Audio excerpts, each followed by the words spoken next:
ఆత్మను అంటే భగవంతుని అంటే సత్యాన్ని ఆశ్రయించకుండా అసత్యాన్ని దేనిని ఆశ్రయించిన అంటే ఫోటోలను కానీ విగ్రహాలను కానీ చెట్లను కానీ పక్షులను కానీ జంతువులను కానీ మానవులను కానీ వేటిని ఆశ్రయించినా భగవంతుని ఆశ్రయించినట్టు కాదు. భగవంతుని శక్తులు భగవంతుని లక్షణాలు ఏమీ రావు.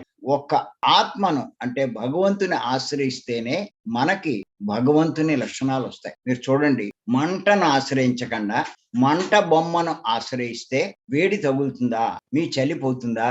చలికాలం విపరీతమైన చలి, మీరు ఏం చేశారంటే మంట వేసుకుంటే మీ చలిపోదు. కానీ మీరు మంట బొమ్మ పెట్టుకున్నారు, మీ చలి పోతుందా? ఎందుకు పోదు? మీరు ఇక్కడ ఆ బొమ్మను ఆశ్రయించారు, అసలును ఆశ్రయించారు. మంట దగ్గర కూర్చుంటే మీ చలిపోదు, మంట బొమ్మ దగ్గర కూర్చుంటే మీ చలిపోదు. అలాగే దైవం ఆశ్రయించకుండా దైవం యొక్క బొమ్మ పెట్టుకుంటే మీకు ఆ లక్షణాలు ఎక్కడొస్తాయి?